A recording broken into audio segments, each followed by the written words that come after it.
Bonjour, tout va bien? Ça fait désormais 11 jours que la nouvelle année est passée. Ça peut paraître tardif, mais la dernière fois qu'on s'est vu, c'était l'année dernière, et ça fait donc un petit moment déjà. Donc voici mes salutations. Bonne année à tous. Prions tous ensemble. Dieu notre Père, toi qui es abondant en miséricorde, nous qui étions morts par nos offenses et par nos péchés, c'est par ton grand amour, par cet amour sur la croix que tu nous as sauvés. Sur cette terre, tu nous donnes l'espérance de ton royaume, du ciel. Et il y a, Seigneur, cet héritage éternel que tu nous as promis, sur lequel nous fixons nos regards, et tu nous permets de vivre. Merci. Nous vivons en cette fin des temps, en cette fin d'histoire que tu as fixée. Mais tu nous accordes cette vie sur cette terre, tu nous as sauvés et tu as fait de nous tes enfants. Nous sommes dans ce monde corrompu, trompeur, mauvais, mais tu nous permets de vivre en te craignant, en t'aimant, et nous te remercions, Seigneur. Tu nous dis revenir bientôt et rendre à chacun selon ses œuvres. Seigneur, le jour de ton retour est si proche. Et donc nous, à cette époque, que nous veillons, que nous prions, que nous faisions ce qui t'est agréable, que nous te retournions la gloire,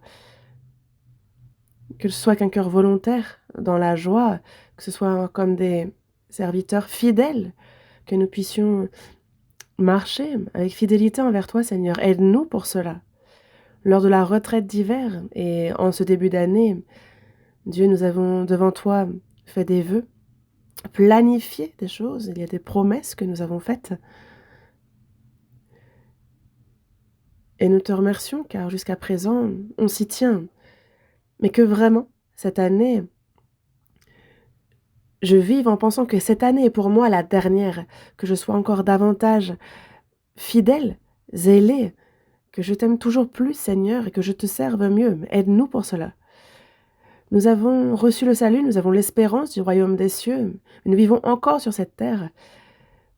Mais que notre but dans la vie pour nous soit clair. Mais il y a toutes ces âmes perdues qui, elles, ne te connaissent pas, qui ne connaissent pas leur raison de vivre. Et que désormais, en cette nouvelle année, de nombreuses âmes soient conduites à toi,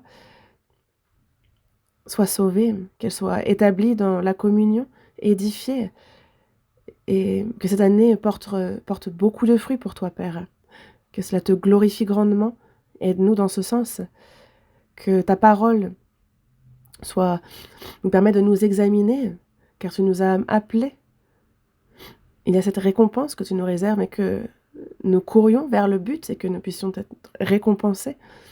Ce dimanche, nous sommes réunis pour apprendre ta parole. Donne-nous ta parole en abondance, qu'elle se grave dans notre cœur et qu'elle soit la lumière sur notre chemin, dans notre vie, que ce soit à cette parole qu'on s'accroche fermement, et nous souhaitons qu'elle nous fortifie et qu'on vive selon elle. À tous tes missionnaires partout dans le monde qui prêchent ton évangile, à ceux des frères et sœurs à l'étranger qui gardent la foi, où qu'ils soient, là où ton œuvre s'accomplit, Seigneur, élargis leur vision. Le Saint-Esprit est avec nous à cette heure encore. Donne-nous la parole, la grâce dont nous avons besoin. Remplis-nous. Nous avons prié au nom du Seigneur Jésus. Amen. Ouvrons la Bible à la première épître de Pierre, chapitre 4.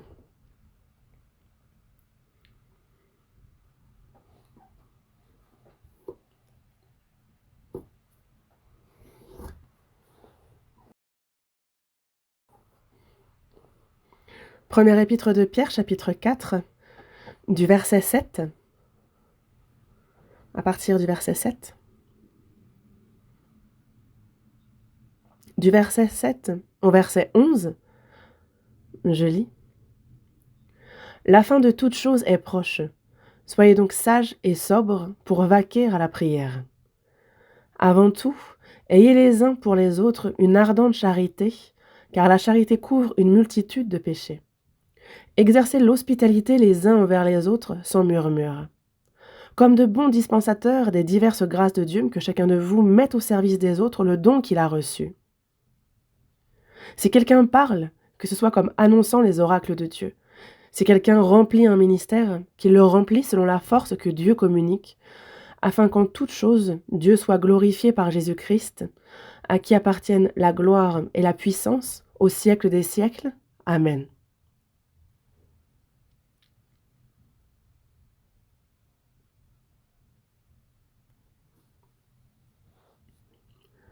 La semaine dernière, du lundi jusqu'à aujourd'hui, le pasteur Yohan est à l'église de Gwangju pour le séminaire biblique.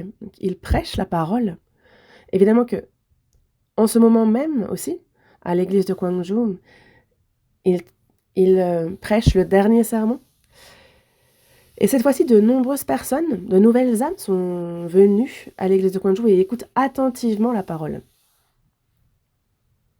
Hier et avant-hier, donc à 2 reprises, l'évangile a été annoncé.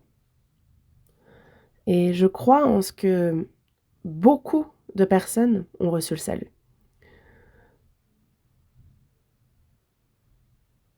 J'espère que ces personnes resteront fermement établies dans la parole, jusqu'au bout, qu'elles seront au sein de l'Église, qui est le corps du Seigneur, et qu'à travers elles, et à travers les nouvelles âmes, de nombreuses âmes pourront recevoir le salut, que beaucoup d'autres âmes soient conduites au Seigneur, c'est que ça puisse porter un fruit abondant, donc que ce soit une joie et la gloire pour le Père. Donc merci de prier aussi pour cela. Donc nous sommes déjà au 11e jour de cette nouvelle année 2026. Et dans Ecclésiaste, chapitre 3, quand on regarde du verset 1 au verset 8, on voit qu'il est écrit « Il y a un temps pour tout, un temps pour toutes choses sous les cieux. Un temps pour naître et un temps pour mourir, un temps pour planter et un temps pour arracher ce qui a été planté. » Et on continue à nous parler des temps. Mais tous ces temps, en un mot, on nous dit qu'il y a un début, il y a un commencement et une fin. Donc, il y a de cela 11 jours, nous vivions le dernier jour de l'année 2025. Et maintenant, bien que nous soyons au début de cette année 2026, déjà nous avançons vers la fin. L'histoire de l'humanité que Dieu a déterminée a commencé dans le jardin d'Éden, mais un beau jour, un jour lorsque le dessein, le plan de Dieu se sera accompli, alors l'histoire de l'humanité sur cette terre aussi prendra fin. Et ce n'est pas seulement la fin de l'histoire déterminée par Dieu, mais pour chacun de nous aussi, à titre personnel, il y a une fin pour nous. Après avoir vécu quelques dizaines d'années sur cette terre, lorsque le Seigneur nous appellera, le chrétien sauvé doit obéir et aller vers le Seigneur avec joie et reconnaissance, n'est-ce pas? Et donc, chacun de nous aussi, personnellement, sur cette terre, connaîtra sa propre fin. Et parmi les frères et sœurs avec qui, l'année dernière encore, en 2025, nous étions en communion, nous nous voyions face à face, nous nous aimions et nous avons travaillé ensemble, on était unis pour la volonté de Dieu. Et il y en a sans doute qu'on ne voit plus là, maintenant. Il y a ceux qui ont été appelés en premier par le Seigneur, qui sont allés auprès de lui. Je ne sais pas combien de chrétiens sauvés en une année reçoivent l'appel du Seigneur à l'église de Séoul. Mais pour l'église de Gwangju, il y a environ par an, on va dire de 86 à 90 décès dans les familles des frères et sœurs. Donc ça signifie qu'en une année, il y a près de 100 frères et sœurs qui partent rejoindre le Seigneur. Mais eux partent en premier, ils obéissent à l'appel final du Seigneur. Mais quel cœur avaient-elles quand elles sont parties? N'y a-t-il pas des choses pour lesquelles elles ont peut-être eu du regret en se disant « mais je n'aurais vraiment pas dû faire ça ». En fait, c'est pourquoi, pour nous, chrétiens sauvés, nous qui vivons en cette fin des temps, il y a des choses que nous savons en temps normal, que nous ne devons pas les faire. Mais lorsque la mort arrive réellement, je pense que ça devient encore plus pressant, encore plus réel.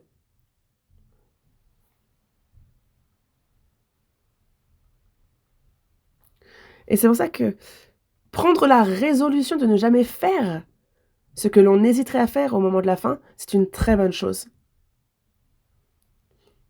Et il y a un homme nommé Jonathan Edwards, un Américain, qui a provoqué un grand réveil spirituel en Amérique. Il a écrit 70 résolutions en se demandant « Comment dois-je vivre pour le Seigneur puisque le jour de son retour est proche ?» Et une de ces résolutions est précisément celle-ci. Si, en supposant que ce soit le dernier moment de ma vie, je ressentais une hésitation à faire quelque chose, alors je ne le ferai pas. Donc si je sens une hésitation pour une chose, alors je ne le ferai pas, absolument pas. Et nous, en cette fin d'année passée, et au début de cette nouvelle année, on a probablement pris des engagements, on a fait des vœux dans notre cœur, des promesses. On a sans doute décidé de vivre saintement, justement, avec piété, selon la volonté du Seigneur, et non pas selon les convoitises de la chair, mais en suivant la volonté sainte de Dieu. Mais ce que je n'ai pas encore réglé, ce que je n'ai pas encore abandonné, ce que le Seigneur ne considère pas comme approprié, ce qui trouble ma conscience, en 2026, je veux l'abandonner, absolument. Et vivre en pratiquant le bien que le Seigneur désire. Vous avez certainement pris cette décision. Et une autre aussi, certainement. Il y a des choses dont nous dirions au moment de mourir, « Ah, j'aurais vraiment aimé faire cela. » Ou quand on se retrouve face à la mort, on peut se dire, « Je n'ai plus beaucoup de temps à vivre, j'aurais vraiment dû faire cela. » Mais ceux qui nous ont déjà quittés pour aller auprès du Seigneur ne peuvent plus rien y faire, n'est-ce pas? Alors qu'ils ont pu se dire, « Ah, j'aurais vraiment dû le faire. » En revanche, pour nous, nous avons encore une opportunité, nous avons la vie, c'est une bénédiction. Bien sûr, il y a une bénédiction pour ceux qui meurent dans le Seigneur, mais pour nous, à qui il est donné la possibilité de vivre encore pour le Seigneur, c'est aussi une bénédiction. Nous devons accomplir ces choses. Enfin, encore une chose, dans les derniers temps, on doit faire de notre mieux pour agir comme si nous avions déjà goûté au bonheur du ciel et à la souffrance de l'enfer, puisqu'on est à la fin des temps. Le message d'aujourd'hui dit « La fin de toute chose est proche ». Et c'est pourquoi le titre du sermon est exactement cela. La fin est proche. Donc, puisque la fin est proche, que devons-nous faire? Dans le passage d'aujourd'hui, il nous est enseigné comment le chrétien sauvé doit vivre lorsque la fin est proche. C'est l'enseignement que la parole nous donne. Et concernant cette fin, Jésus dit « Le temps est accompli, le royaume de Dieu est proche, repentez-vous et croyez à la bonne nouvelle. » Le temps est accompli, le royaume de Dieu est proche. Donc, dès la première venue de Jésus sur cette terre, nous sommes déjà dans les derniers temps, dans la fin. Et c'est pourquoi les apôtres de l'Église primitive ont beaucoup enseigné et mis en garde au sujet de la fin des temps, en disant « Le Seigneur revient bientôt ». En particulier, si on regarde dans 1 Corinthiens, chapitre 16, verset 22, ouvrons ensemble ce passage. 1 Corinthiens, chapitre 16, verset 22.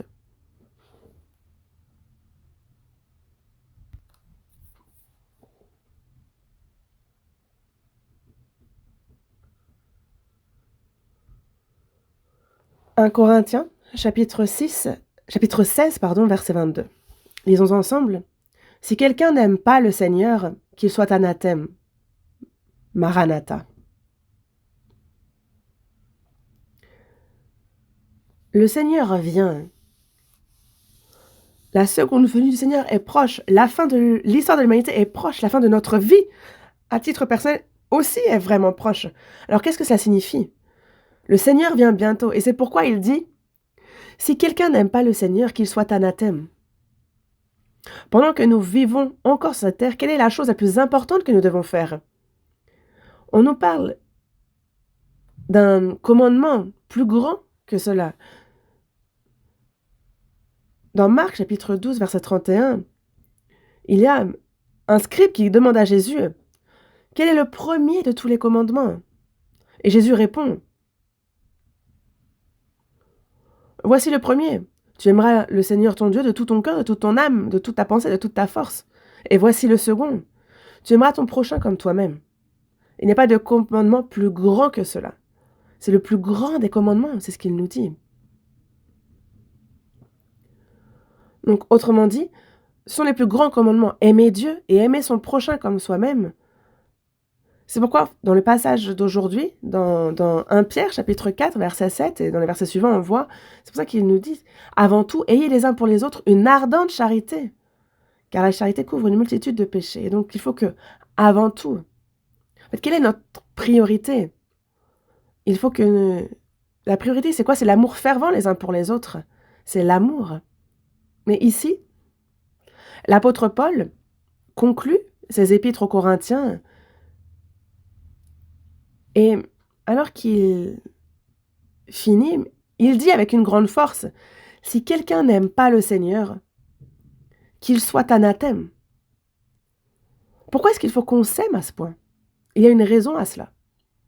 Parce que le Seigneur vient bientôt. Cette expression qui nous dit le Seigneur vient bientôt est écrite en grec dans le Nouveau Testament, mais ce n'est pas réellement du grec, c'est de l'araméen. Le Seigneur vient bientôt, le Seigneur arrive. C'est écrit en araméen. Et c'est donc, quand on dit Jésus vient bientôt, c'est écrit en araméen, Maranatha, Maranatha. Dans la Bible, on trouve aussi des mots comme Alléluia, qui en hébreu veut dire louer l'Éternel, ou Hosanna, qui en hébreu veut dire sauve-nous. Ces mots ne sont pas...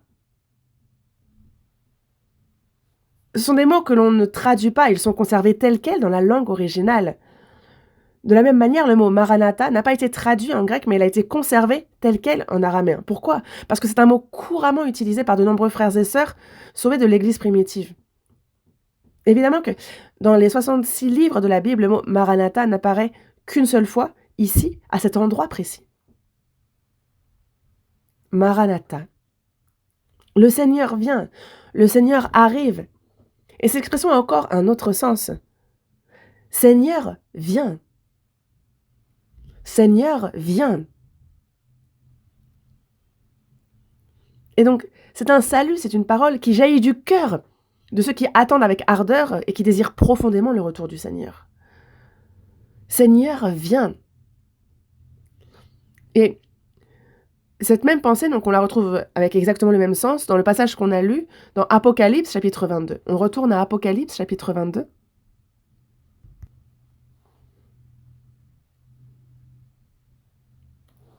Apocalypse chapitre 22,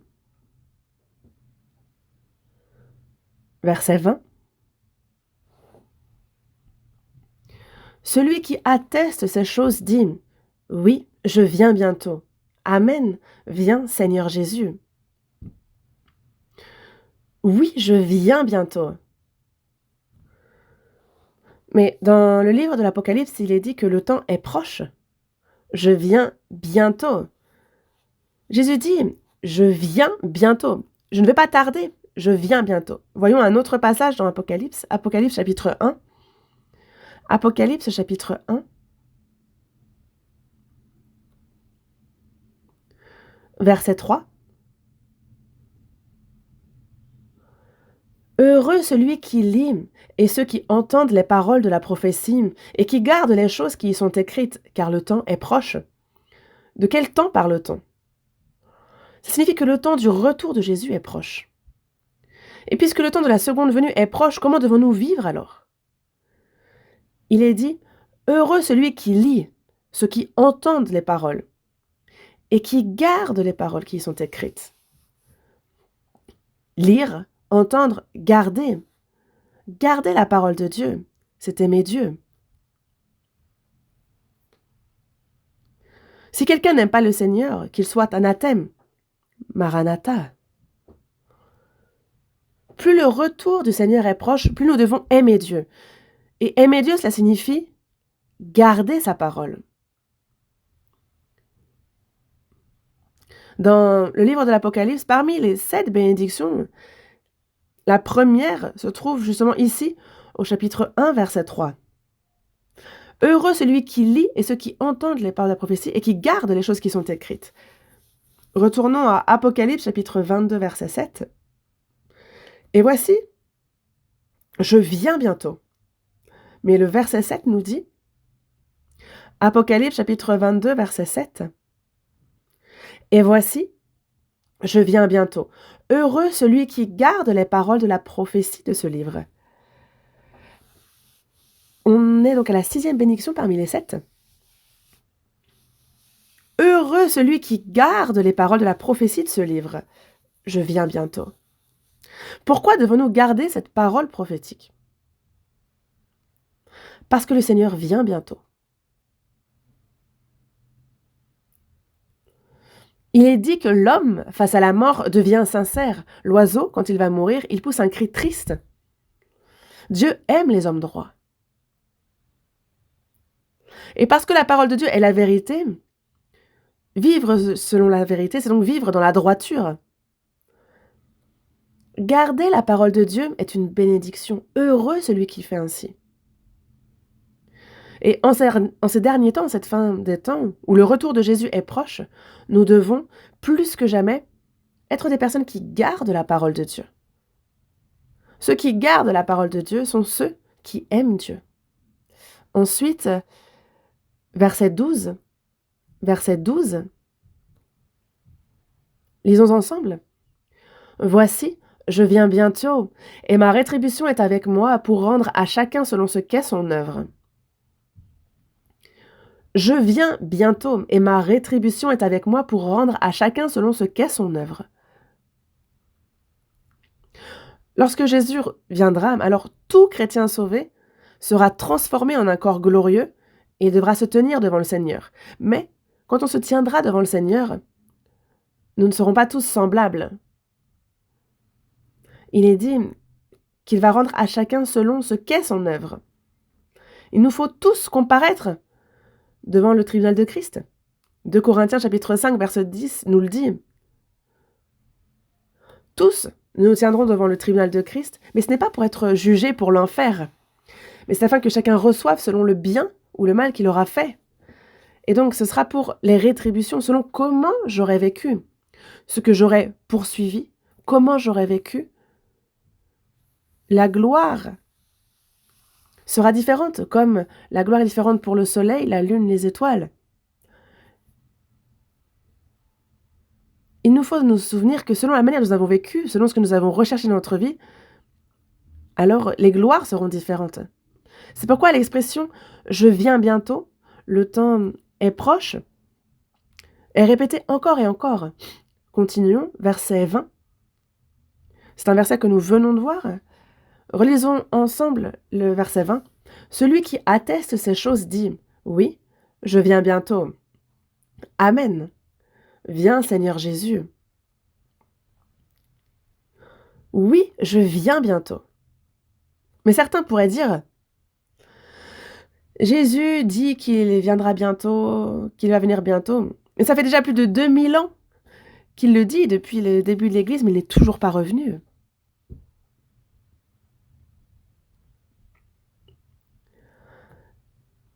Il se peut que certains disent « Mais Dieu, le Seigneur, tarde. » Mais dans la seconde épître de Pierre, chapitre 3, verset 9, il est dit « Le Seigneur ne tarde pas. »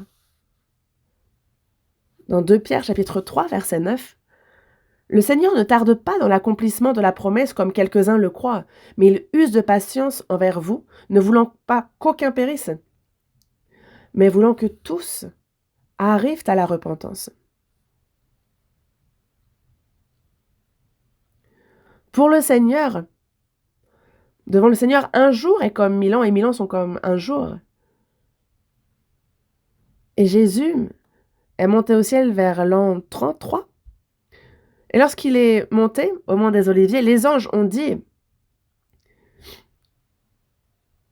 ce Jésus viendra de la même manière que vous l'avez vu allant au ciel. Mais ça ne fait pas encore 2000 ans. Donc ça ne fait pas 2000 ans depuis que Jésus est monté au ciel. Devant le Seigneur, un jour est comme 1000 ans et 1000 ans sont comme un jour. Pour le Seigneur, 2 jours, un jour n'est même pas passé. Pourquoi Dieu patiente-t-il ainsi? C'est afin qu'aucun ne périsse et que tous parviennent au salut. Afin que tous soient sauvés. Bien sûr, même si Dieu désire que tous soient sauvés, tous ne le seront pas pour autant. Efforcez-vous d'entrer par la porte étroite, car, je vous le dis, beaucoup chercheront à entrer et ne le pourront pas. Il nous l'a dit. Et c'est pour ça que le temps est vraiment proche. Il y a 2000 ans, les chrétiens de l'Église primitive disaient « Le Seigneur vient bientôt, Maranatha, Maranatha ». Ils s'encourageaient et se consolaient ainsi. Et même au milieu des souffrances et des persécutions, ils disaient « Le Seigneur vient bientôt ». Et lorsqu'il viendra, notre situation sera complètement renversée. Ils se sont certainement réconfortés de cette manière. Et nous, aujourd'hui alors? Qu'en est-il de nous? Nous sommes 2000 ans plus proches encore. Nous vivons à l'époque où nous voyons tous les signes qui doivent précéder la venue du Seigneur. Le Seigneur vient, là, dans notre génération. Il viendra, c'est certain.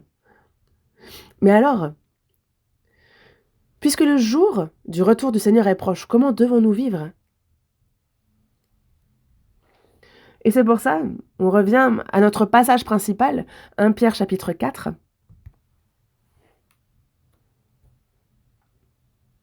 Verset 7. La fin de toute chose est proche. La fin de toute chose est proche. Comment doit-on faire alors? Comme c'est écrit ici, soyez donc sages et sobres pour vaquer à la prière. Reprenez-vous. Dans la première épître de Pierre, chapitre 5, verset 8, il est dit que le diable rôde comme un lion rugissant, cherchant qui il dévorera. Dans ce monde, nous devons chaque jour remporter la victoire par la croix, dans le combat contre nous-mêmes, contre le monde, contre le diable. Mais ce n'est pas parce que notre volonté est forte que nous sommes vainqueurs. J'ai été crucifié avec Christ, et si je vis, ce n'est plus moi qui vis, c'est Christ qui vit en moi. Si je vis maintenant dans la chair, je vis dans la foi au Fils de Dieu, qui m'a aimé et qui s'est livré lui-même pour moi.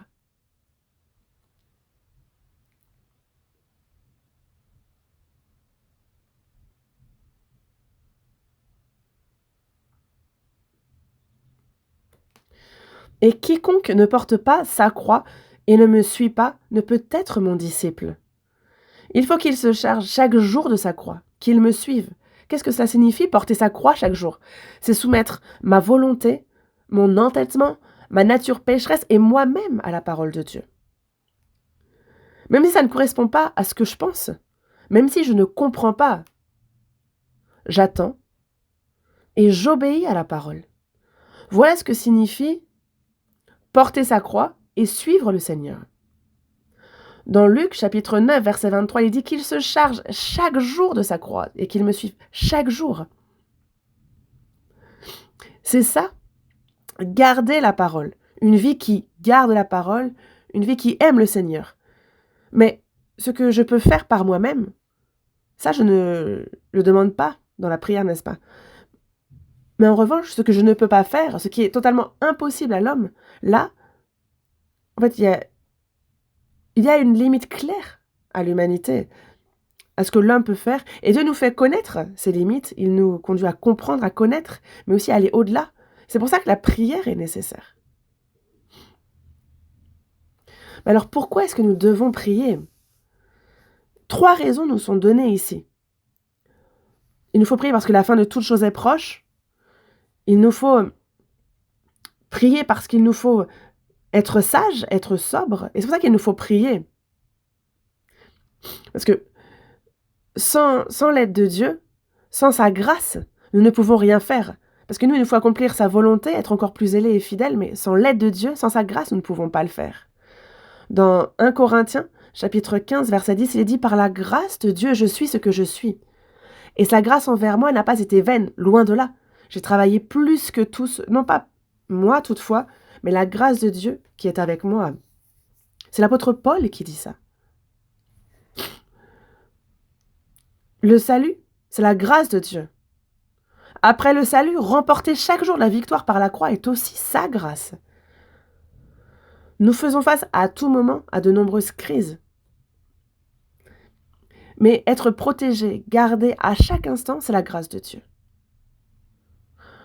Obéir avec joie et reconnaissance quand le Seigneur nous appelle, ça aussi, c'est sa grâce. Et aussi, louer, remercier et adorer le Seigneur et le Père au ciel, ça aussi, c'est la grâce du Seigneur. Ce n'est pas par ma volonté, ce n'est pas parce que nous sommes capables, tout est grâce, grâce du Seigneur. Mais alors, qu'est-ce que la prière? C'est dire, je vivrai par la grâce du Seigneur, je vivrai par son aide, par lui. Voilà ce qu'est la prière. Mais il est dit ici, soyez donc sages, ne soyez pas fous, possédés, comme certains le sont par de mauvais esprits. Certains sont attachés avec des chaînes et ils les brisent, et ils faisaient du mal aux passants. Il était hors de lui. Il était fou. Mais ça veut dire quoi? Être sage, c'est le contraire même d'être fou. Ce n'est pas prier en radotant, sans conscience, mais prier avec clarté d'esprit, avec sérieux, avec une foi fervente.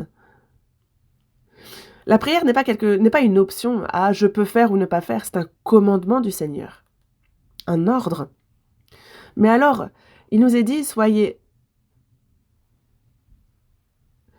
sages, soyez sobres et priez. Être sobre signifie donc se maîtriser, se contrôler. Une personne ivre n'a plus de maîtrise d'elle-même. Ici, sobre est le contraire même d'être ivre, enivré. Ça signifie se discipliner soi-même. Prier n'est pas une simple exhortation ou un conseil.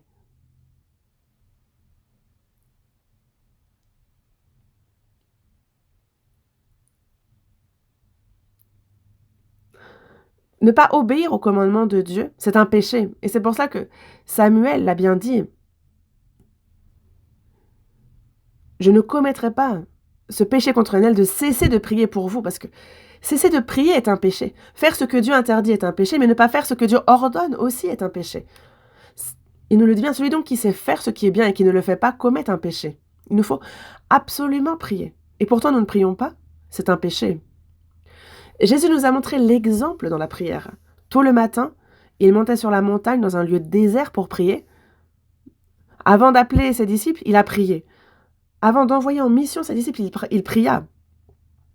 Avant de partir évangéliser de village en village, il priait. Et avant l'événement le plus important pour lui, avant sa mort sur la croix, à Gethsémane, il priait avec tant d'intensité que sa sueur devint comme des gouttes de sang.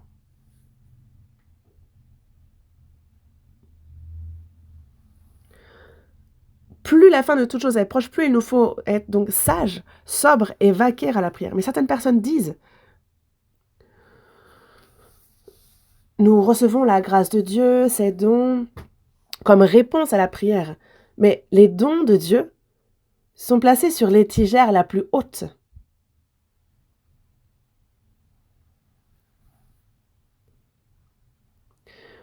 Pour prendre ce qui est sur la dernière étagère, il faut se mettre à genoux. Voilà comment sont les dons de Dieu. Dieu répond à celui qui prie.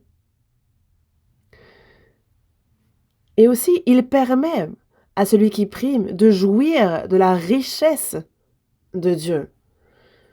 Il le permet à celui qui prie. Même Jésus, au jardin de Gethsémane, il prie avec ferveur et il a demandé même à ses 3 disciples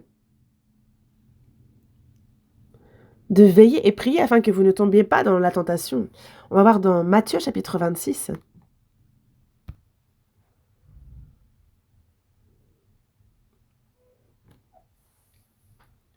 Matthieu chapitre 26, verset 41.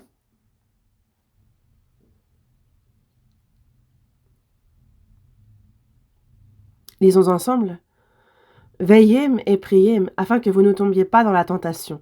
L'esprit est bien disposé, mais la chair est faible. Mais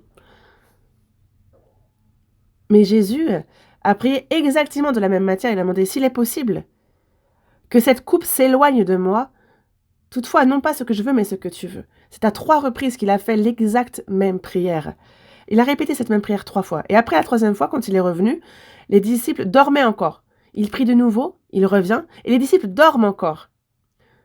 L'apôtre Pierre avait déclaré avec assurance, avant que Jésus ne soit crucifié, « Je ne te renierai jamais. Même s'il me faudrait mourir avec toi, je ne te nierai point. » Et tous les disciples disaient la même chose.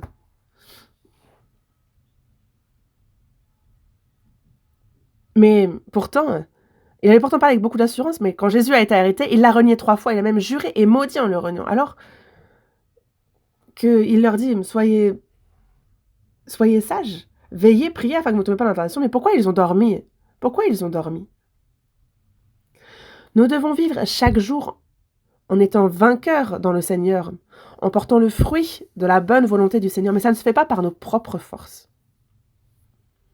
C'est par la puissance de Dieu, revêtue de cette force que Dieu nous donne, que nous pouvons vaincre chaque jour dans la marche, dans la vie de foi. Sans la prière, c'est impossible. Il faut prier. Mais les disciples n'ont pas prié. Après la mort de Jésus sur la croix et sa résurrection, le Seigneur ressuscité est apparu aux disciples. Alors, qu'a fait Pierre? Il s'est profondément repenti. Dans Jean, chapitre 21, verset 15, il dit bien « M'aimes-tu plus que ne m'aime ceci ?» Et Pierre a répondu « Oui, Seigneur, tu sais que je t'aime. » Et Jésus lui dit « Paie mes agneaux, paie mes brebis. » Et c'est encore à 3 reprises que Jésus a vérifié l'amour de Pierre pour lui. Et les autres disciples, les autres apôtres, tout aussi craintifs, qu'est-ce qui leur est arrivé? Ils disaient « Jugez s'il est juste devant Dieu de vous obéir plutôt qu'à Dieu. Nous ne pouvons pas ne pas parler de ce que nous avons vu et entendu. » Quelle que soit la persécution, ils ont témoigné de la résurrection du Seigneur, au péril de leur vie, et tous ont fini par mourir en martyrs. Pierre, lui aussi, il s'était complètement repenti. De quoi? De ne pas avoir prié. Alors que le Seigneur priait avec tant d'ardeur, Pierre dormait.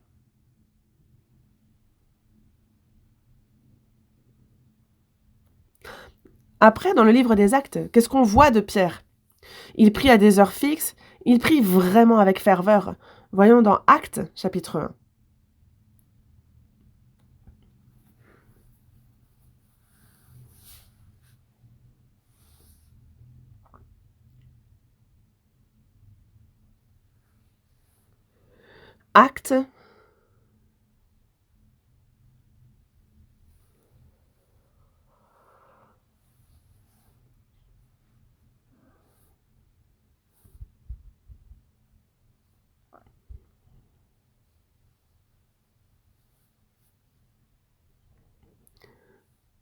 Actes, chapitre 1, verset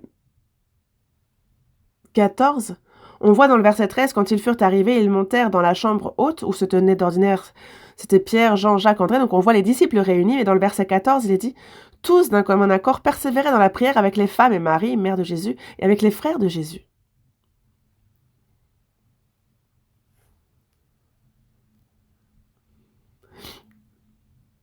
Et par la suite, il est écrit que chaque fois qu'il se passait quelque chose, les chrétiens de l'Église primitive se réunissaient pour prier avec ferveur. Ils persévéraient dans la prière. On voit que Pierre et Jean montaient ensemble au temple à l'heure de la prière, c'était la 9e heure. On le voit que aussi il s'approchait, il monta sur le toit vers la 6e heure pour prier. Donc vraiment, il se consacrait à la prière. Et à travers ces hommes de foi de l'Église primitive qui s'adonnaient à la prière, Dieu a agi avec puissance. Mais pourquoi est-ce que la puissance de Dieu ne se manifeste pas à travers moi? Pourquoi n'y a-t-il pas, par mon intermédiaire, d'âmes nouvelles qui reçoivent le salut? Pourquoi je ne porte pas de fruits dans l'évangélisation? Les saints de l'Église primitive priaient et annonçaient la parole. Jésus lui-même nous a donné un exemple. Priez. Persévérez dans la prière. Veillez-y avec action de grâce. Colossiens chapitre 4, verset 2.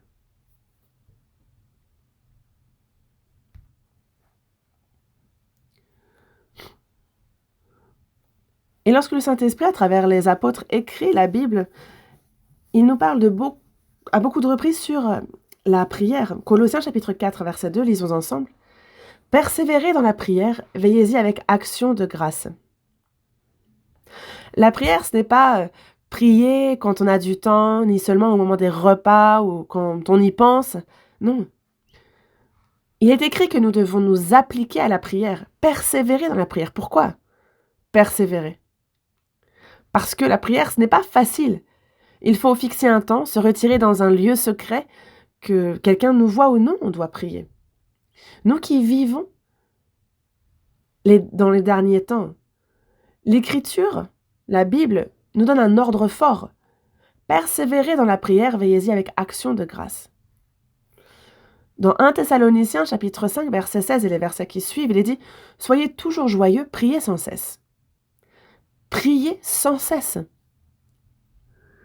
Si vous voulez vivre constamment dans la grâce de Dieu, par la force que Dieu donne et porter du fruit, alors priez sans cesse.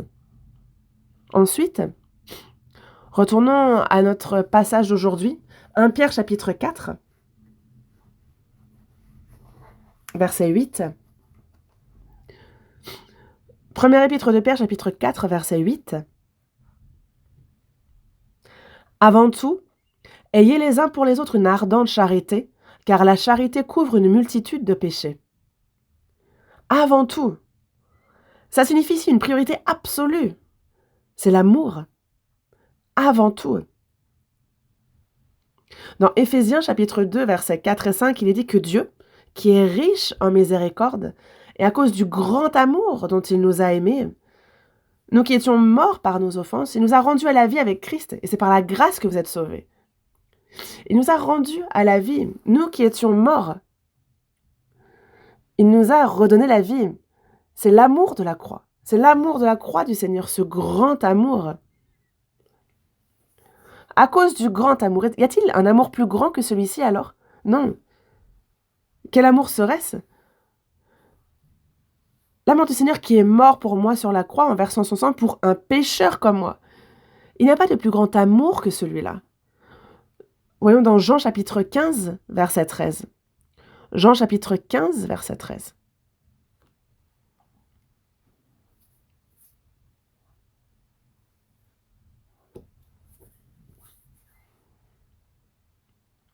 Évangile selon Jean chapitre 15, verset 13.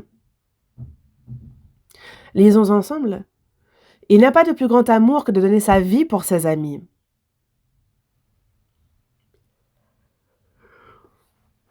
Donner sa vie pour ses amis. Il n'y a pas de plus grand amour que ça. Et Jésus est venu sur cette terre comme mon ami. Il m'a pris pour ami et il est mort à ma place sur la croix. Il n'existe aucun amour plus grand que cet amour. L'amour de la croix, cet amour immense, dépasse les limites de la connaissance. Il surpasse toute connaissance. Dans la vie, on anticipe les réactions des gens, n'est-ce pas? On se dit, ah, si cette personne fait ça, elle va ensuite réagir comme ça. Même entre époux qui s'aiment, même entre personnes qui s'aiment, on peut prévoir la réaction de l'autre. C'est un amour limité par la connaissance. L'être humain, lui,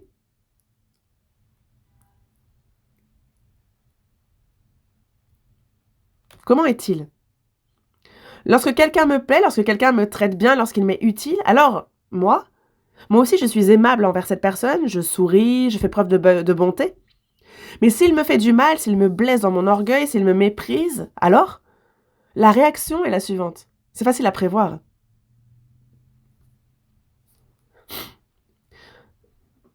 Un enfant peut dire: «Ah, mes parents s'aiment beaucoup». Parfois ils s'aiment, parfois ils se disputent. Et moi, je les regarde et je peux savoir ce qui va se passer, ça se prévoit. Je peux voir ce que maman va dire, ce que papa va répondre, comment ça va réagir. Même dans un couple très uni, au fil des années, selon ce que l'un dit ou fait, en fait, on peut anticiper la réaction de l'autre. Ça ne trompe pas, on peut savoir quelle sera la réaction du père, quelle sera la réaction des mères. En fait, les enfants peuvent désormais, ils ne se trompent pas. Mais ça reste un amour dans les limites de la connaissance. Ce n'est pas un amour qui surpasse toute connaissance. Mais qu'en est-il de l'amour de Christ? Il aime jusqu'aux ennemis. Parce que Dieu prouve son amour envers nous, en ce que lorsque nous étions encore des pécheurs, Christ est mort pour nous. Lorsque nous étions inimitiés contre Dieu, c'est alors que il est mort pour nous sur la croix. Y a-t-il un amour plus grand que celui-là? L'amour humain a des limites si claires. L'amour humain n'est pas éternel. Deux personnes s'aiment, se marient, ça va durer combien de temps? 100 ans? Même pas. Lorsque la mort survient dans ce monde, alors, si un des deux meurt, alors l'amour s'arrête. Mais l'amour du Seigneur, c'est un amour éternel, il n'a pas de fin. Et nous aimons ceux qui nous aimons. Et nous ignorons ceux qui ne nous aiment pas. Notre amour est limité, étroit. Mais l'amour de Christ, lui, il est vaste. C'est pourquoi, donc, regardons dans Éphésiens chapitre 3. Éphésiens chapitre 3. Aimez-vous les uns les autres, et avant toute chose, avec ferveur. On est dans Éphésiens chapitre 3.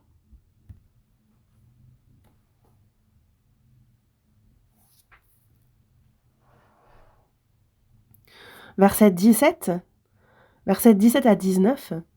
Lisons ensemble. En sorte que Christ habite dans vos cœurs par la foi, afin qu'étant enracinés et fondés dans l'amour, vous puissiez comprendre avec tous les saints quelle est la largeur, la profondeur et la hauteur, et connaître l'amour de Christ qui surpasse toute connaissance, en sorte que vous soyez remplis jusqu'à toute la plénitude de Dieu. Cet amour, c'est l'amour de Christ qui surpasse toute connaissance. L'amour de la croix, il n'est pas de plus grand amour que celui-là. Mais notre état spirituel change selon la mesure dans laquelle nous connaissons l'amour de Christ, l'amour du Seigneur. Connaître l'amour du Christ, se connaître, ça signifie de connaître l'amour de Christ qui dépasse, qui surpasse la connaissance. C'est pas seulement un amour intellectuel ou théorique, c'est un amour qui se pratique dans ma vie, un amour que j'expérimente concrètement au quotidien.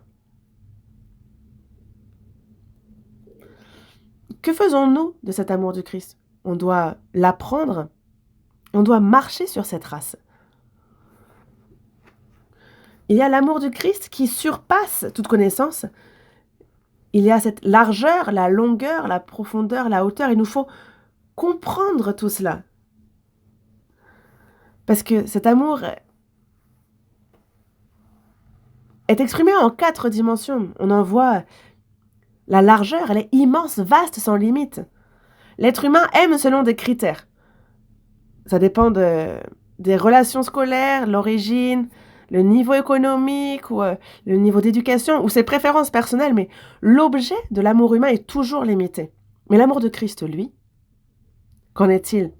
Il n'y a aucune distinction. Homme, femme, juif, grec, païen, noble ou humble, riche ou pauvre, en bonne santé ou malade. quelqu'un de bon, quelqu'un de mauvais, il n'y a aucune distinction.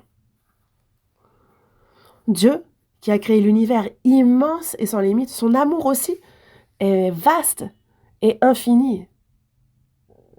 Cette largeur est infinie. Nous sommes des personnes qui avons reçu cet amour, l'amour du Christ. C'est pourquoi nous ne devons pas faire de discrimination envers les autres. Nous ne devons pas choisir qui mérite notre amour. Si l'amour de Christ avait été un amour sélectif, limité, comment quelqu'un comme moi aurait-il pu être sauvé? L'apôtre Paul, il dit bien, c'est une parole certaine et entièrement digne d'être reçue que Jésus-Christ est venu dans le monde pour sauver les pécheurs, dont je suis le premier. Le pire des pécheurs, le premier des pécheurs a été sauvé. Alors, qui ne pourrait pas être sauvé? Si Dieu a sauvé quelqu'un comme moi, ça, c'est grâce à la largeur de l'amour de Christ. Cet amour n'a pas de limite. Et c'est pour cela que personne dans ce monde ne pourrait pas ne pas être sauvé. Il n'y a personne qui serait trop pécheur ou trop indigne pour être sauvé. On a ensuite la longueur. De l'Orient à l'Occident, elle n'a pas de fin, elle est éternelle. Dans Jean chapitre 13, verset 1, il est dit « Ayant aimé les siens qui étaient dans le monde, il met le comble à son amour pour eux. » Il met le comble, il les a aimés jusqu'au bout. Voyons dans Jean chapitre 13, verset 1.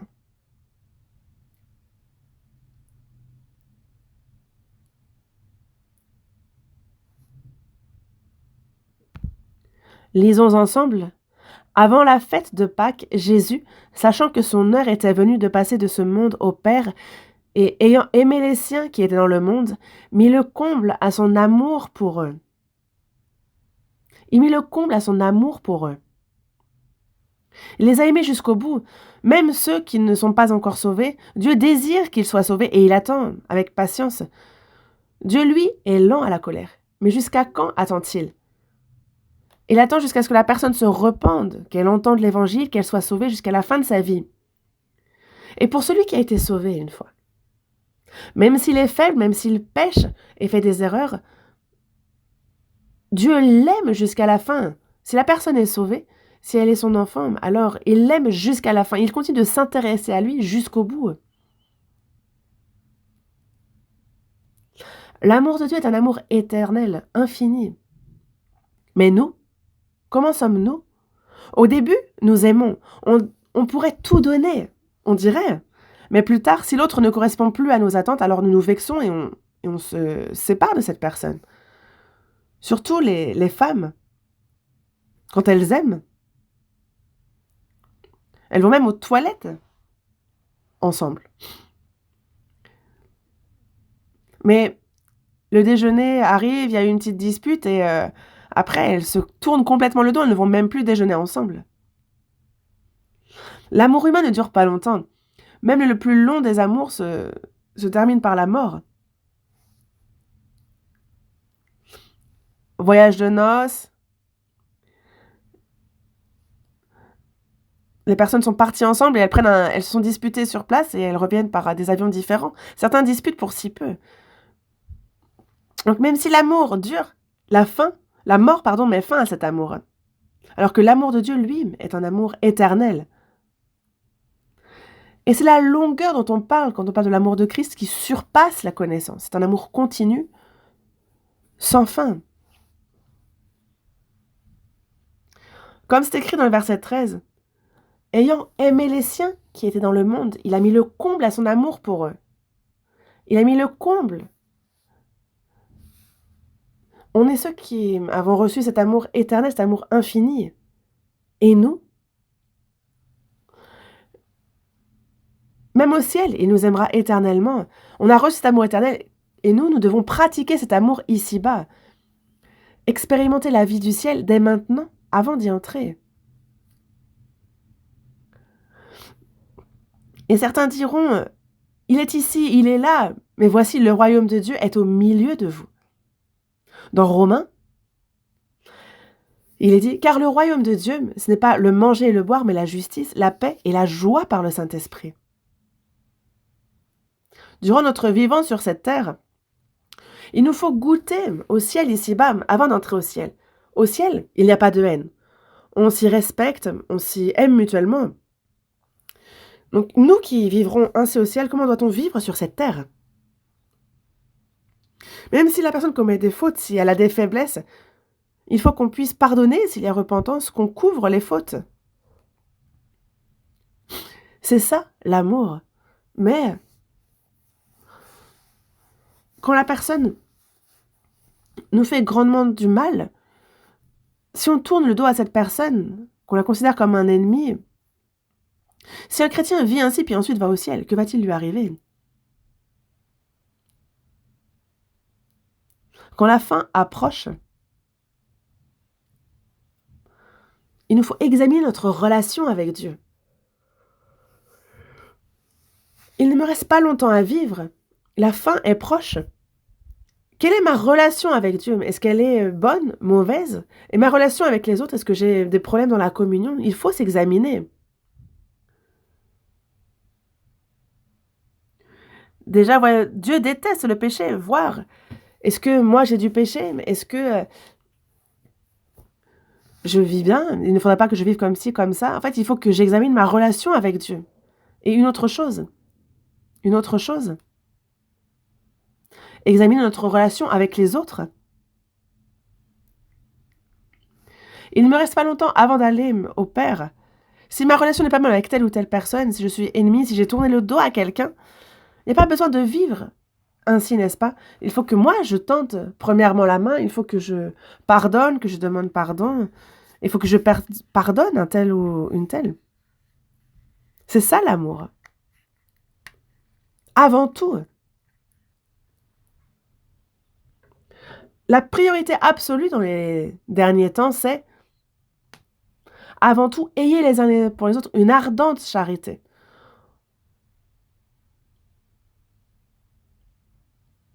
Tout à l'heure, on en parlait dans Éphésiens chapitre 3, on nous parlait de la largeur, de la longueur.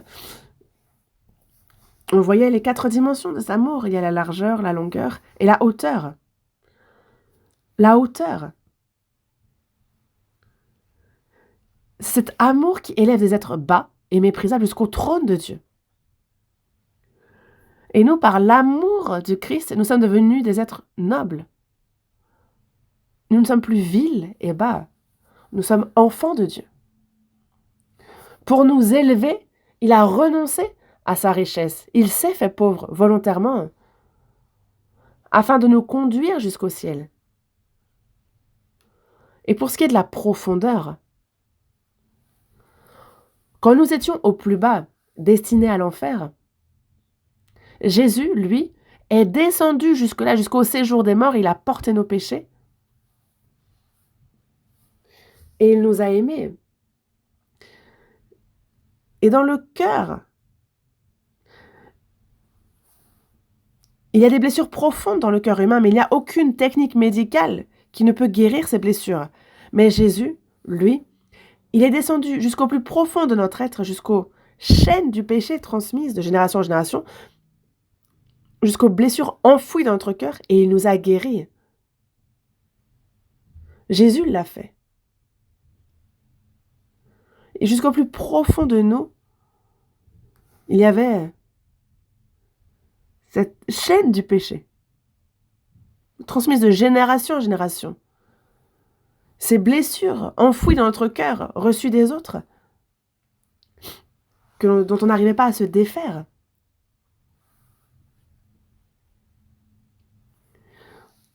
Certains parents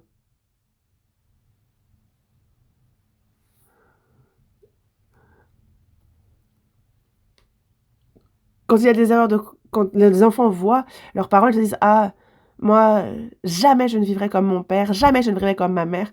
Mais un beau jour, je grandis, je me marie et là, on voit comment vivaient nos parents et qu'on vit pareil. Il y a des blessures dont on ne se sépare pas et on se voit répéter les mêmes choses.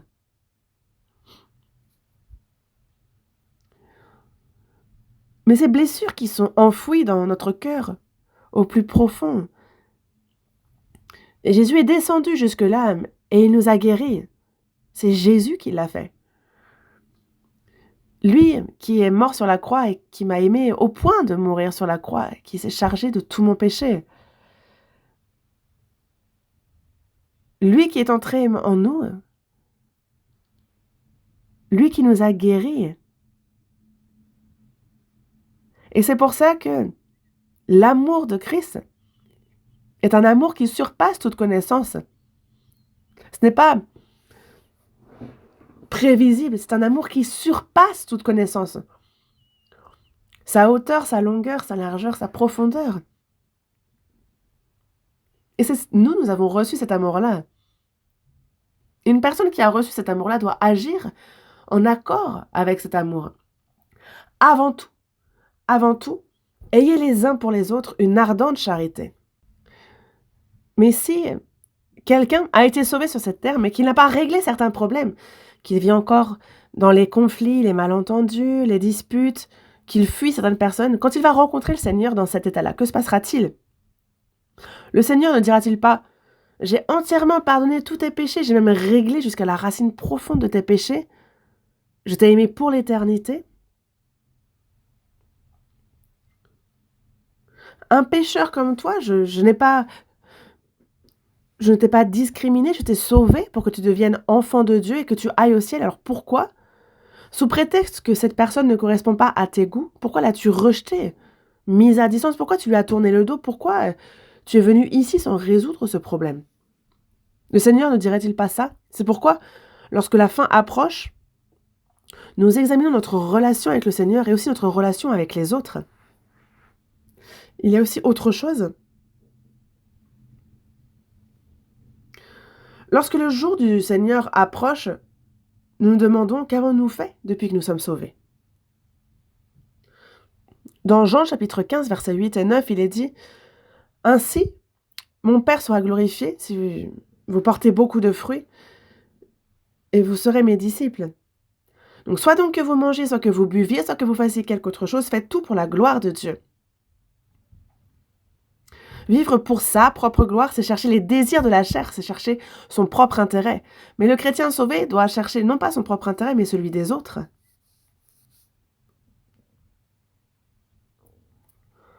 Quand nous nous tiendrons devant le tribunal de Christ, la question sera claire. Ai-je vécu pour moi-même ou ai-je vécu pour la gloire de Dieu? C'est clair. Vivre pour la gloire de Dieu, c'est le bien. Vivre uniquement pour son propre intérêt, c'est le mal. Dieu nous fera tous comparaître devant le tribunal de Christ et chacun rendra selon ce qu'il a fait dans son corps. Donc, lorsque la fin approche, on réfléchit à ceci. Quel genre de louange, de compliments je recevrai devant le Seigneur et quels reproches je vais recevoir? Qu'ai-je fait après avoir été sauvé? À quoi j'ai consacré ma vie? Et le critère le plus important du jugement, c'est ceci. Ai-je vécu pour la gloire de Dieu ou non? Voyons dans 1 Corinthiens chapitre 3. 1 Corinthiens chapitre 3.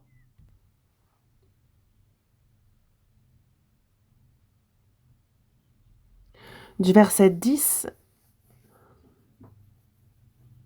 à partir du verset 10, « Selon la grâce de Dieu qui m'a été donnée, j'ai posé le fondement comme un sage architecte et un autre bâtit dessus. Mais que chacun prenne garde à la manière dont il bâtit dessus. Car personne ne peut poser un autre fondement que celui qui a été posé, savoir Jésus-Christ. Or, si quelqu'un bâtit sur ce fondement avec de l'or, de l'argent, des pierres précieuses, du bois, du foin, du chaume, l'œuvre de chacun sera manifestée. Car le jour la fera connaître, parce qu'elle se révélera dans le feu, et le feu éprouvera ce qu'est l'œuvre de chacun. Si l'œuvre bâtie par quelqu'un sur le fondement subsiste, il recevra une récompense. Si l'œuvre de quelqu'un est consumée, il perdra sa récompense. Pour lui, il sera sauvé, mais comme au travers du feu. Après avoir été sauvés, après avoir reçu le salut, lorsque le Seigneur viendra et que nous nous tiendrons devant lui, il y aura des personnes qui recevront une récompense et d'autres qui subiront un préjudice. Quel préjudice? Serviteurs méchants et paresseux. Et il y a ceux qui recevront une récompense, Bon et fidèle serviteur, tu as été fidèle en peu de choses, je te confierai beaucoup. Donc il est dit ici que certains recevront une récompense, d'autres des préjudices. Donc on parle ici de construire une maison avec de l'or, de l'argent, des pierres précieuses, ou avec du bois, de la paille ou de l'herbe. L'herbe sèche et la fleur tombe, mais la parole du Seigneur demeure éternellement. Donc ce qui reste, c'est de vivre sur la parole de Dieu. Qu'est-ce que l'or? Dans la Bible, l'or représente la gloire de Dieu, l'argent représente la rédemption. Donc l'or et l'argent, les pierres précieuses. Il y a les pierres précieuses, et il y en a qui construisent avec cela. Les pierres précieuses représentent le chrétien sauvé qui craint l'Éternel. Donc il y a ceux qui construisent avec de l'or, de l'argent ou des pierres précieuses pendant qu'ils vivent sur cette terre. C'est comme un salut éprouvé dans le feu. Le bois, la paille et l'herbe brûlent, mais l'or, l'argent et les pierres précieuses ne brûlent pas dans le feu. Et ça subsiste éternellement jusque dans le royaume des cieux. Donc une vie vécue pour la gloire du Seigneur est connectée, est en lien avec l'éternité. Donc on vit pour la gloire du Seigneur. Il y avait un gars dans la construction, un architecte qui a consacré toute sa vie à une grande entreprise de construction. Il a pris sa retraite parce qu'il était âgé. Donc le président de l'entreprise, reconnaissant de tout ce que cet homme avait accompli, lui a fait une dernière demande. Il lui demande une faveur. Avant ton départ à la retraite, est-ce que tu pourrais construire une dernière chose pour moi? Fais du mieux que tu peux pour cette dernière maison. Est-ce que tu pourrais vraiment faire un chef-d'œuvre? Mais en fait, l'architecte, lui, il s'apprête à partir. Il n'avait pas envie de travailler de plus, donc il n'était pas content. Mais le président de l'entreprise lui dit, pour les matériaux, ne te préoccupe pas du budget. Prends ce qu'il y a de mieux comme matériaux. Mais donc l'architecte, lui, se dit, bon, le président, il veut que je construise une maison pour lui, mais il en a déjà une. Donc en fait, il a construit une maison, mais de quelle manière? Il a fait de manière approximative. Les matériaux n'étaient pas de qualité supérieure, c'était juste du travail fait à moitié. Ça a été bâclé. Et il dit, voilà, monsieur le président, j'ai terminé votre maison comme mon dernier chef-d'œuvre, mais ça n'avait rien d'un chef-d'œuvre. Et le président lui dit, très bien, tu as travaillé dur pour notre entreprise, vraiment dur. Cette maison est pour toi. Si tu rentres dans cette maison, en plein hiver, les courants d'air vont refroidir. Mais imaginez les regrets qu'il a eus. S'il avait utilisé les meilleurs matériaux pour construire, s'il avait su que c'était pour lui, il aurait certainement fait ça. Mais de la même manière, en fait, un chrétien sauvé se pose la question, nous vivons sur cette terre, et comment est-ce qu'on construit notre maison? Est-ce que c'est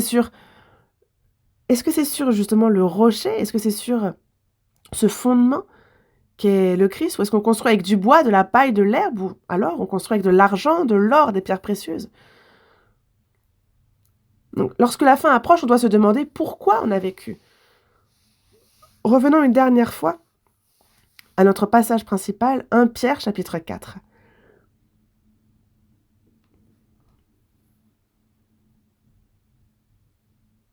Premier épître de Pierre, chapitre 4, verset 10, versets 9 et 10. Exercez l'hospitalité les uns envers les autres sans murmure, comme de bons dispensateurs des diverses grâces de Dieu, que chacun de vous mette au service des autres le don qu'il a reçu.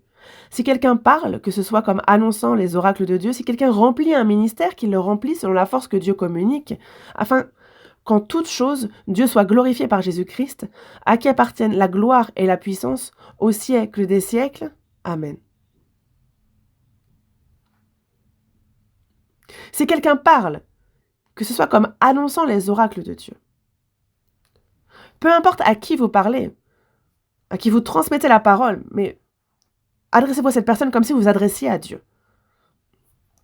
Vos paroles doivent être utiles à l'autre pour que ça puisse sauver son âme. Et aussi, si quelqu'un remplit un ministère, qu'il le remplit selon la force que Dieu communique. Si vous pensez que vous êtes meilleur ou plus capable que les autres, vous prenez la gloire pour vous-même. J'ai fait ceci, moi j'ai fait cela. Et si quelqu'un ne reconnaît pas ce que vous faites, s'il ne vous complimente pas, alors vous êtes déçu.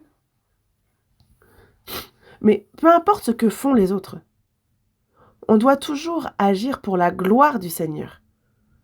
Moïse, à cause de l'incident de Méribam, où il n'a pas manifesté la sainteté de Dieu, il n'a pas pu entrer dans la terre promise. Évidemment que Moïse représente la loi, mais son erreur majeure fut de ne pas glorifier Dieu.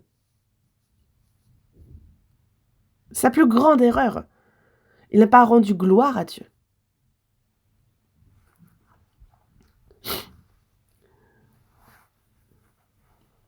Donc parle à la pierre et fais-en jaillir de l'eau. Mais Dieu avait dit à Moïse que c'était la pierre qui devait donner de l'eau. Mais lui, pourquoi fais-tu sortir de l'eau? Et non, en fait, il a fait apparaître l'eau comme si c'était par sa propre puissance. Il a pris la gloire pour lui-même. Et donc, finalement, Moïse dit à Dieu, mais laisse-moi entrer. Mais Dieu lui a répondu, tu ne traverseras pas ce Jourdain.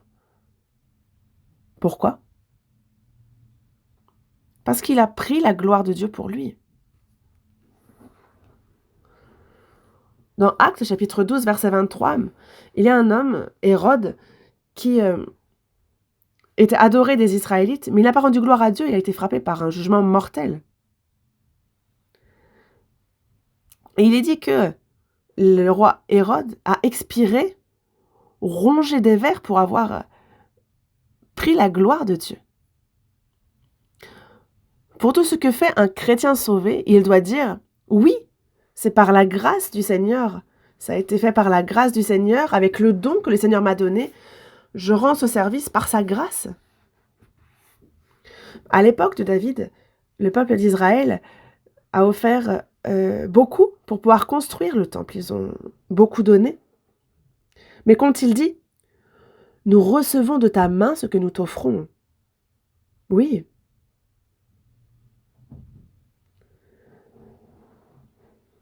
Tout ce que nous avons, l'argent, la santé, le temps, le talent, ne nous appartient pas. Tout est au Seigneur. Lorsque Jésus en a besoin, il faut que nous puissions lui donner à tout instant. Jésus entre à Jérusalem pour vraiment le triomphe, et il est monté sur un jeune âne. Mais il a dit, allez au village qui est en face, et quand vous y entrez, vous trouverez un ânon attaché. Et aucun homme n'aura monté cet ânon. Détachez-le, amenez-le. Et ils y sont allés. Mais si quelqu'un vous demande pourquoi le détachez-vous, vous lui répondrez, le Seigneur en a besoin. Et ils ont fait ce que le Seigneur leur a dit. Quand le propriétaire de l'ânon leur a demandé, mais pourquoi le détachez-vous? Ils lui ont répondu, le Seigneur en a besoin.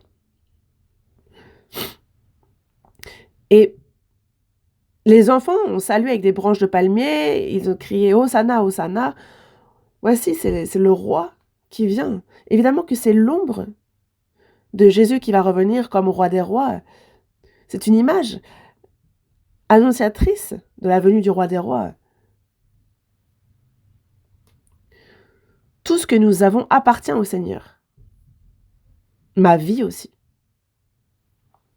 Et c'est pour ça que dans 1 Corinthiens, chapitre 6, verset 19, il est dit « Votre corps a été racheté à un grand prix. Glorifiez donc Dieu dans votre corps et dans votre esprit qui appartiennent à Dieu. »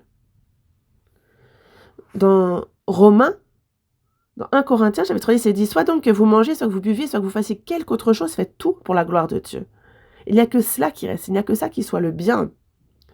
Se mettre en avant,